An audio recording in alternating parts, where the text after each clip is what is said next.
പ്രിൻസി, ഞാൻ ഒരു സത്യം പറയട്ടെ. എനിക്ക് പിരീഡിനെ കുറിച്ച് ചിന്തിക്കാനും കൂടെ പറ്റത്തില്ലേ. എനിക്കെന്നാ ഇഷ്ടമാണെന്നറിയോ റിൻസിനെ. റിൻസിക്ക് വിഷമമാണ്ടിരിക്കാൻ വേണ്ടിട്ടാ റിൻസി പറഞ്ഞ പോലെ എല്ലാം ഞാൻ ചെയ്തേ. ഇപ്പോ വീട്ടിൽ കൊണ്ട് ആക്കിയത് പോലും റിൻസിക്ക് സന്തോഷമാവാൻ വേണ്ടിട്ടാ. എനിക്ക്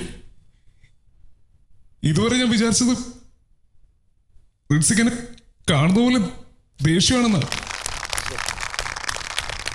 ഇതൊക്കെ ഒന്ന് തുറന്ന് പറയാൻ പറ്റണ്ടേ.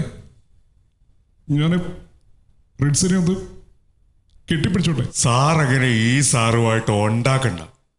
വരണം മിസ്റ്റർ. ഞാൻ എന്റെ ഈ വേഷം ഒന്ന് മാറിക്കോട്ടെ. നമ്മൾ രണ്ടുപേരും കൂടെ എന്റെ അമ്മാവന്റെ മോളുടെ കല്യാണത്തിന് പോവില്ല. ഇപ്പൊ ഇട്ടിരിക്കുന്ന വേഷം തന്നെ ധാരാളം. വാടോ. ഈ വേഷത്തിൽ കൊണ്ടുവന്നത് ശരിയല്ല. ഡ്രസ്സ് മാറ്റാൻ അല്പം സമയം കൊടുക്കണം പ്ലീസ്. കോപ്പേ, സബോർഡിനേറ്റ് ആണെന്ന് ഞാൻ നോക്കില്ല. മുട്ടുവാരി ആയിട്ട് തന്നാണ്ടല്ലോ.